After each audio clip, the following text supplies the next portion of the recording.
Salut frères et sœurs, restez bénis, que la paix demeure sur vous. Donc, il faut savoir départager les choses. Donc, les enfants de Dieu, ceux qui ont l'esprit, ont la possibilité de sortir de l'influence de l'arbre de la connaissance du bien et du mal, tout en restant prudents dans leur marche pour ne pas se mettre sous le couvert de cet arbre de la connaissance du bien et du mal, de cette énergie qui vient de cet arbre. Donc c'est une marche qui demande beaucoup de prudence. C'est pour ça qu'il est écrit que celui qui est debout prend garde de ne pas chuter. Parce que celui qui est debout, il y a un risque. Et ce risque, c'est de chuter. Pareil, il y a des phénomènes qui fonctionnent dans ce monde parce que ces phénomènes sont régis par rapport à l'arbre de la connaissance du bien et du mal. Donc, par exemple, on peut voir les horoscopes, on peut voir l'influence des planètes, des étoiles, l'influence de diverses choses qui concernent le monde occulte. Il y a aussi la psychologie et la psychanalyse. Et la psychanalyse. Et on va s'arrêter sur ça, la psychanalyse et la psychologie. En fait, si vous voulez, frères et sœurs, il y a le prophète de la psychanalyse, c'est Freud. Et Freud n'était pas n'importe qui, c'était une personne qui sortait des vérités. Freud n'est pas genre dans l'erreur ou c'est un mensonge de tout ce qu'il a mis en place. Ce qu'il a mis en place, c'est structuré, c'est propre. Parce que Freud, qu'est-ce qu'il a fait? Il a ni plus ni moins établi des choses qui appartiennent à un être humain qui est sous l'influence de l'arbre de la connaissance du bien et du mal. On pourrait, c'est lui qui a mis en place cette théorie du ça, du moi et du surmoi. On pourrait appeler le ça le mal, de l'arbre de la connaissance du bien et du mal, et le surmoi le bien. Parce que le surmoi, en fait, c'est tout ce qui est l'auto-raisonnement, les limites, les règles que vous vous mettez, etc. Ça, c'est le surmoi. Le ça, c'est tout ce qui est impulsion, c'est pas seulement d'ordre sexuel, tout type d'impulsion. Meurtrière, impulsion de vouloir voler, de faire du mal, de mentir, d'aider le mal en fait. Tout ce qu'on appelle mal, c'est le ça en fait, si vous voulez. Quand le ça se manifeste, c'est pas bon du tout. Et c'est pour ça qu'il y a le surmoi qui est là pour réguler les pulsions du ça. Et le moi, c'est votre volonté personnelle. Votre volonté est influencée, votre moi est influencé par le surmoi et par le ça. Je parle bien dans un contexte où l'homme est sous l'influence de l'arbre de la connaissance du bien et du mal. Donc du coup, Freud a été quelqu'un qui a justement a parlé au nom de cet arbre, au nom de l'arbre de la connaissance du bien et du mal. Et il a établi toute une théorie, toute une culture qui est vraisemblablement vraie par rapport à n'importe quelle personne qui est sous l'influence de l'arbre de la connaissance du bien et du mal. Donc du coup, frères et sœurs, le chrétien, il a en lui la vie, l'arbre de vie, et il a en lui le ça, le surmoi et le moi, qui est l'arbre de la connaissance du bien et du mal. La vie se situe dans son esprit car il est manifesté par le Saint-Esprit qui a fusionné avec son esprit, et l'arbre de la connaissance du bien et du mal est dans son âme. Et c'est là où il prend racine. Le moi, et c'est l'âme. Et ce moi qui est l'âme est sous l'influence soit de la vie qui est l'arbre de vie, ou sur l'influence du ça ou du surmoi. Donc frères et sœurs, pourquoi je parle de ça? Tout simplement parce que il y a un problème. Il y a le surmoi qui est là. Le surmoi, le surmoi peut être très religieux, encore plus religieux qu'un prêtre ou un pasteur. Le surmoi, c'est quelqu'un qui... En fait, si vous voulez quelqu'un qui est sous l'influence du surmoi, c'est quelqu'un qui a énormément de règles, de protocoles. Souvent, on peut rencontrer des gens qui sont sous l'influence du ça. Ils agissent tout le temps par impulsion. Tout le temps par impulsion. Ils réfléchissent de temps en temps, mais c'est plus impulsion. C'est comme genre un enfant de 4 ans qui veut tout faire, tout toucher, tout ça, et qui n'arrive pas à se maîtriser. Qui a besoin de sa maman ou de son père pour le maîtriser, pour dire stop, maintenant t'arrêtes. D'accord? Un jour, je me rappelle, mon fils, il arrêtait pas de faire des trucs et tout, il s'arrêtait pas. Et à un moment, je l'ai arrêté, je lui ai dit stop, maintenant t'arrêtes. Et je l'ai puni. Et mon fils m'a remercié. Bêtement, il m'a remercié comme ça. Je lui ai dit pourquoi tu me remercies, je te punis. Il m'a répondu parce que je n'arrivais pas à m'arrêter.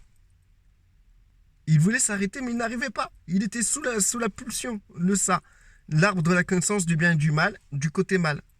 Et il n'arrivait pas à s'arrêter. Parce que le bien de cet arbre, c'est quelque chose qui se développe. Le surmoi, c'est quelque chose qui se développe. Par exemple, entre guillemets, Freud disait que le surmoi prenait racine à partir de l'âge de 5 ans. Donc du coup, on voit bien que c'est vrai que les enfants vers cet âge apprennent à se freiner, apprennent à maîtriser leurs pulsions. Avant, c'est des êtres pleins de pulsions. À partir vers 5 ans, 6 ans, les enfants, ils se maîtrisent un peu plus. Donc, du coup, toutes les personnes qui travaillent dans la psychologie sont pas dans l'erreur parce qu'ils mettent en lumière cet arbre de la connaissance du bien et du mal. Ils mettent en lumière. Nous, enfants de Dieu, nous n'avons pas besoin de ça.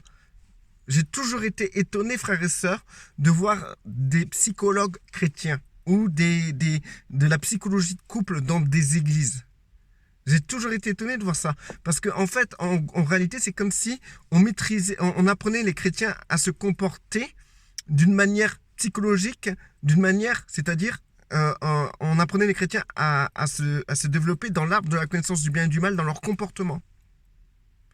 Donc, alors, le surmoi, en fait, il va canaliser le ça. Il va canaliser l'instinct bestial qui est dans la chair.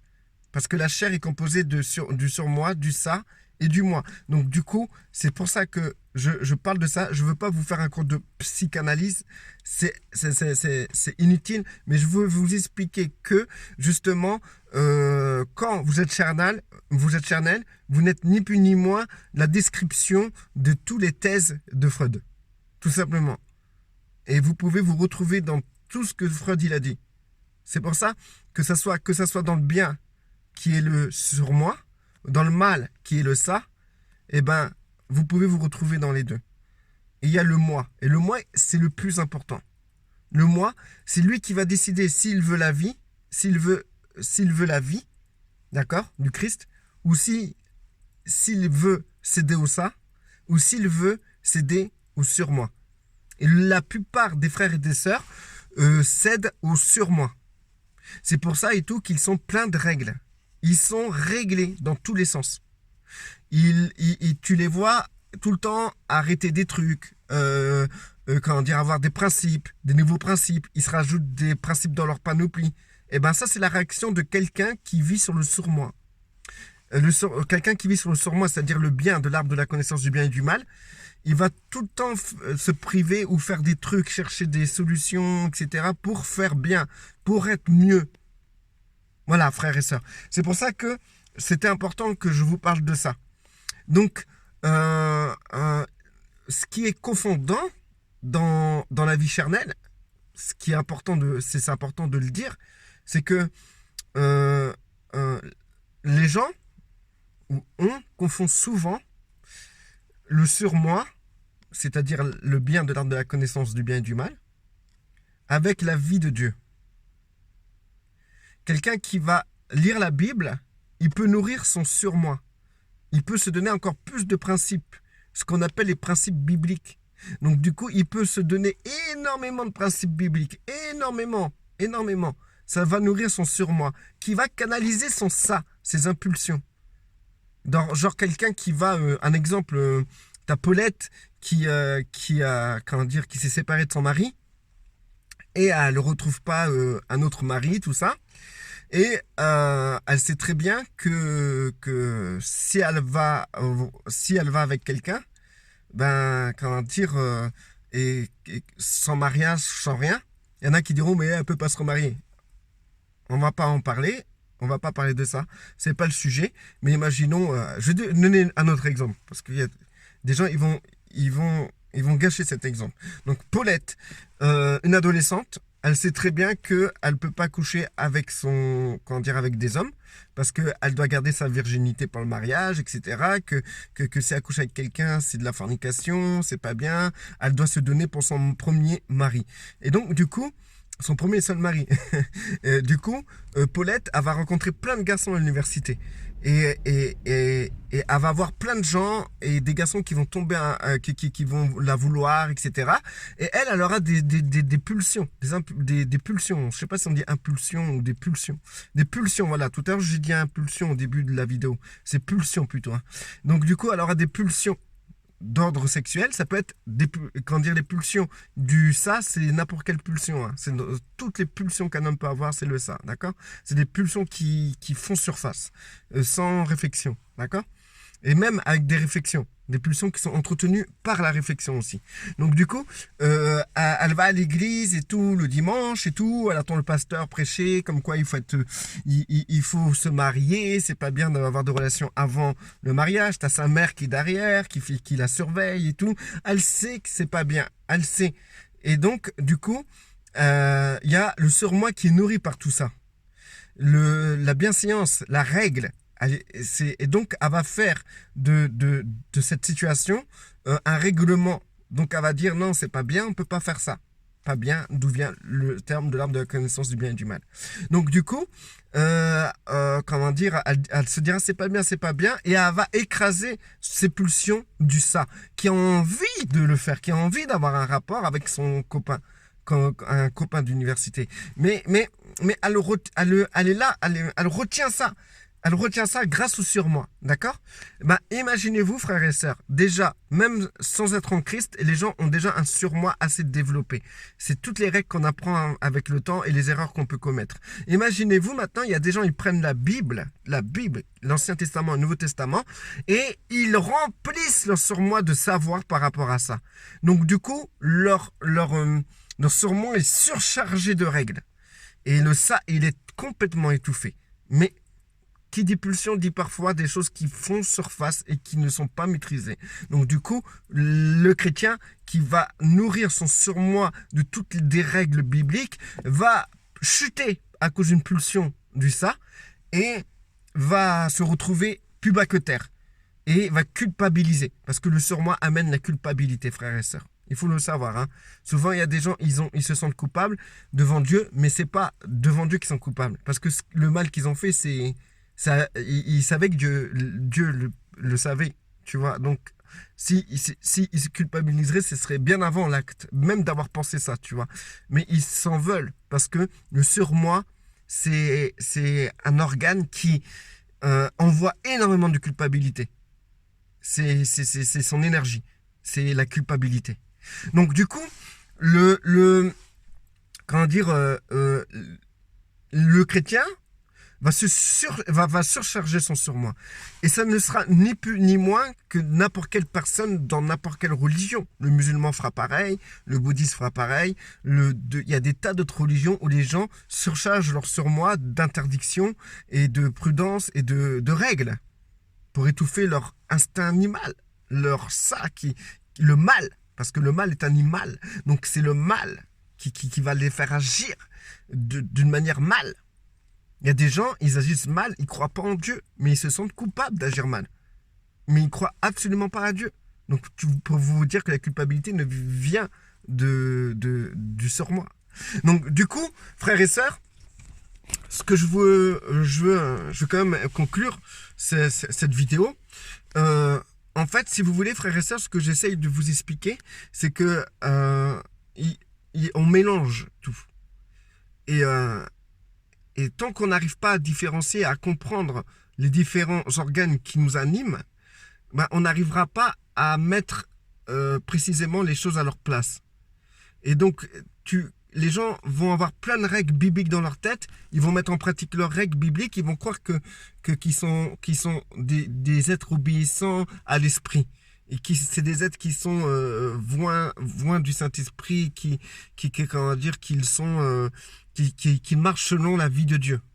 Et non, non, agir de cette manière-là, par rapport à l'arbre de la connaissance du bien et du mal, à l'arbre de la connaissance du ça et du surmoi, et ben en fait, si vous voulez, frère, si vous sortez pas de cette optique-là, ben vous resterez coincé dans ça. Et vous serez ni plus ni moins un religieux. C'est ça la religion. La religion, ça nourrit le surmoi. Et ça écrase le ça. Les gens utilisent la religion inconsciemment pour écraser leur ça. On a tous l'instinct de vouloir écraser notre ça. C'est-à-dire notre mal qui est en nous. Parce qu'il est en nous, frères et sœurs. L'arbre de la connaissance du bien et du mal. On l'a eu par héritage depuis Adam et Ève. Donc cette nature-là est en nous. Elle est dans notre âme.